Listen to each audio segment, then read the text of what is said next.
हरियाणा प्रदेश के हर क्षेत्र से आए हुए पार्टी के प्रति समर्पित कार्यकर्ता साथियों,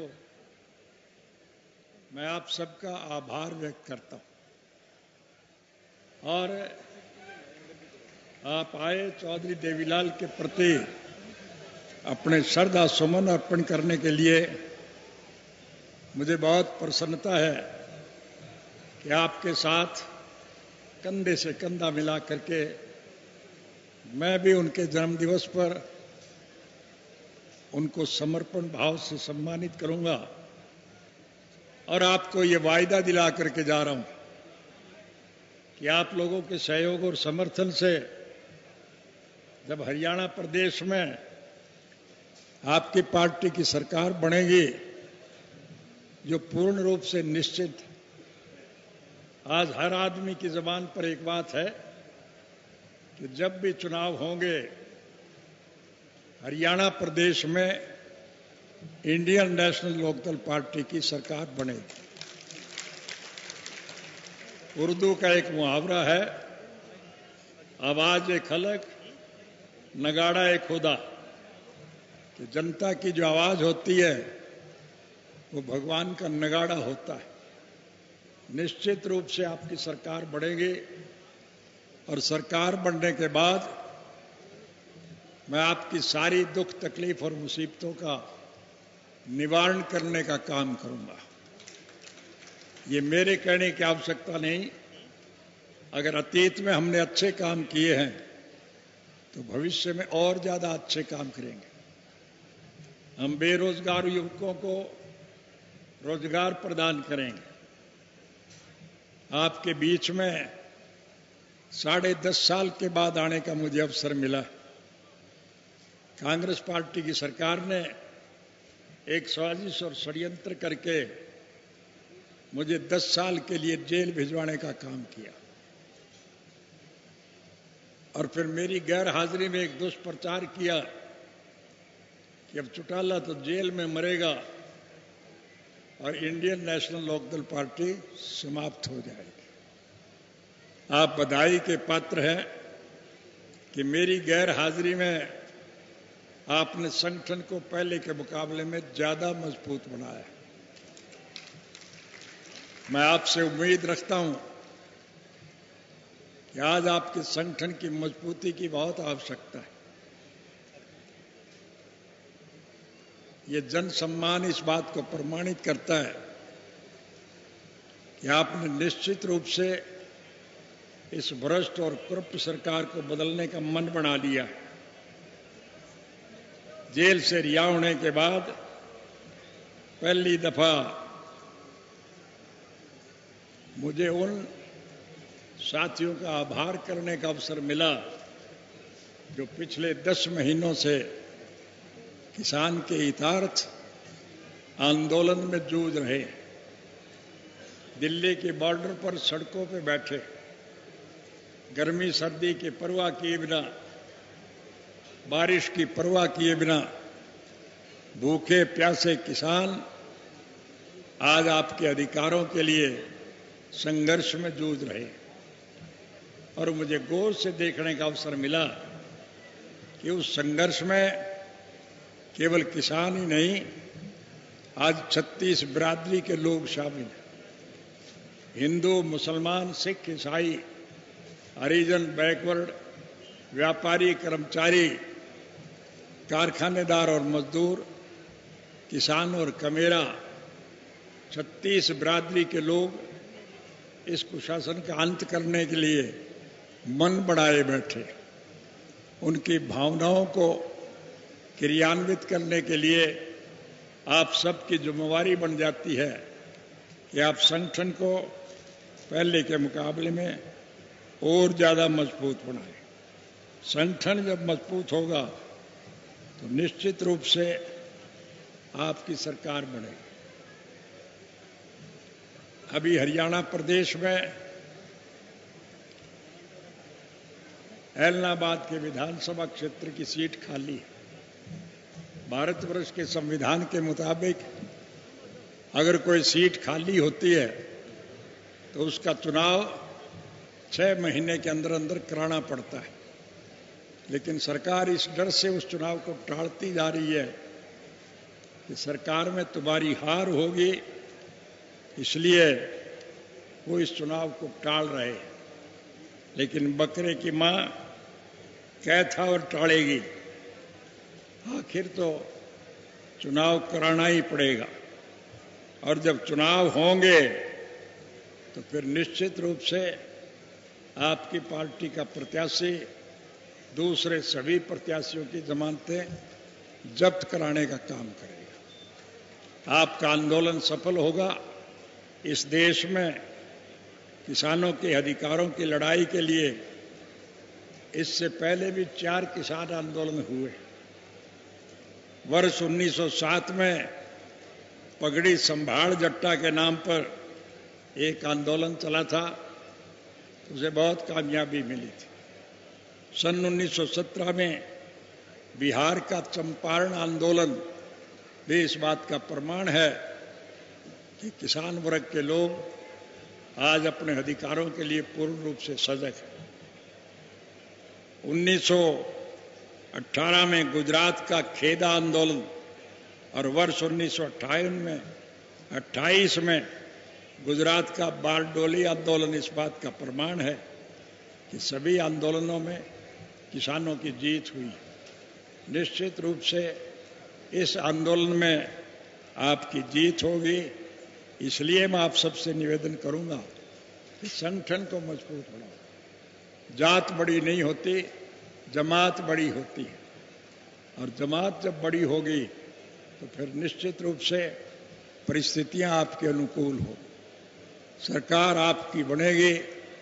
और जब आपकी सरकार बढ़ेगी तो देसी भाषा में आपको एक बात कह के जा रहा हूं, राज बना लो फिर थारे सारे खोट में काट दो, कोई दिक्कत और कठिनाई नहीं।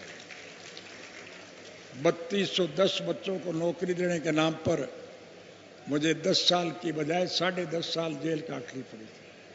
अब के मैं आपसे वायदा करता हूं कि सरकार बनने के बाद हम हर पढ़े लिखे युवक को उसकी योग्यता के मुताबिक सरकारी नौकरी देंगे। चाहे कोई हिंदू है, सिख है, मुसलमान है, ईसाई, चाहे हरिजन है, चाहे बैकवर्ड है, चाहे व्यापारी है, चाहे कर्मचारी है, चाहे मजदूर है या किसान है, चाहे किसान है या कमेरा है, हम सबको उसकी योग्यता के मुताबिक नौकरी देने का काम करें। और गांव का और शहर का जो कोई आदमी अच्छे पद पर बैठेगा फिर वो गांव की भलाई की बात सोचेगा कि नहीं सोचेगा। इसलिए योग्य लोगों को अच्छे पदों पर बिठाने का काम हम करेंगे। चाहे उस योग्य बच्चे के माँ बाप ने किसी कारणवश मजबूरी में आके वोट कहीं भी दिया हो, हम इसमें वोट की राजनीति का दखल नहीं मानेंगे। किसी योग्य माँ बाप के गलत निर्णय की वजह से उसको सजा मिले, हम इसके पक्षधर नहीं हैं। हम हर बच्चे को नौकरी देंगे, चाहे मुझे बाद में फांसी टूटना पड़े, मुझे उसकी कोई चिंता नहीं है। मैं चाहता हूँ हरियाणा को सम्मान मिले, हरियाणा का किसान और कमेरे को रोजगार मिले, हरियाणा का आपसी भाईचारा मजबूत हो। और जब 36 जात के लोग इकट्ठे होंगे तो फिर जात पात का जहर फैलाने वाले इस लुटेरी सरकार का पतन निश्चित रूप से होगा। फिर आपकी सरकार बनेगी और जब आपकी सरकार बनेगी तो फिर आपको अनेक प्रकार की सहूलियात और सुविधाएं मिलेगी। इसलिए आप इतनी भारी संख्या में आए, ये कोई पहला अवसर नहीं है। जब भी हमारी जनसभाएं होती है इसी प्रकार का अपार जनसमूह हमारी सभाओं में आता है। मैं देखता हुआ आया हूँ, जितने लोग यहाँ सभास्थल में उपस्थित है उससे दोगुनी संख्या में लोग सड़कों पे है, वो पहुँच नहीं पाए हैं आप तक। इसलिए लोग 70% नहीं 100% आपके साथ है। उन लोगों का साथ जुटा लो जो रूठे हुए हैं, रास्ता भटक गए हैं, जो गुमराह हो गए हैं, उन्हें पुचकार करके पार्टी में शामिल करो।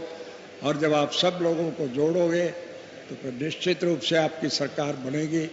और जब आपकी सरकार बनेगी तो फिर आपको सम्मानजनक जीवन पैदा करने का अवसर मिलेगा। ये मैं आपसे वायदा करके जा रहा हूँ। दोस्तों, मेरे कहने की आवश्यकता नहीं। अगर अतीत में हमने अच्छे काम किए हैं तो भविष्य में और ज़्यादा अच्छे काम करेंगे, ये आपके मन में विश्वास होना चाहिए। यही सब बातें करने के लिए आज स्वर्गीय चौधरी देवीलाल जी के पवित्र जन्म दिवस पर हम सब लोग इकट्ठे हुए हैं। जहाँ उनके श्रद्धा सुमन अर्पित करते हैं, वहाँ हम संकल्प लेकर के जाएं कि हम चौधरी देवीलाल की नीतियों का अनुसरण करें। किसान आंदोलन कभी फेल नहीं हुए। इतिहास गवाह है, 1907 में पंजाब में एक आंदोलन समाज चला था, पगड़ी संभाल जट्टा, और 1917 में जींद में एक आंदोलन चला था, उसमें भी किसानों ने लड़ाई लड़ी। 1918 में फिर जींद के एक आंदोलन हुआ था और 1928 में फिर देश के अंदर एक आंदोलन हुआ। चारों आंदोलनों में किसानों को सफलता मिली थी और ये जो 5वां आंदोलन है, इसमें निश्चित रूप से आपको सफलता मिलेगी। आप हौसला रखो, डटे रहो, मैदान आपके हाथ में होगा, सरकार आपकी बनेगी, और जब सरकार आपकी बनेगी तो फिर निश्चित रूप से आपको सारी सुविधाएं मिलेगी। अब आपको 4 साल इंतजार करने की जरूरत है। ऐलनाबाद का चुनाव निश्चित रूप से आपकी पार्टी का प्रत्याशी जीतेगा और आपकी पार्टी के प्रत्याशी के मुकाबले में जो लोग भी चुनाव लड़ेंगे उन सब की जमानतें जब्त होगी। इंडियन नेशनल लोकदल पार्टी का उम्मीदवार भारी मतों से विजयी होगा और फिर इस सरकार में भगदड़ मच जाएगी, इस सरकार में खलबली मच जाएगी, गठबंधन टूट जाएंगे।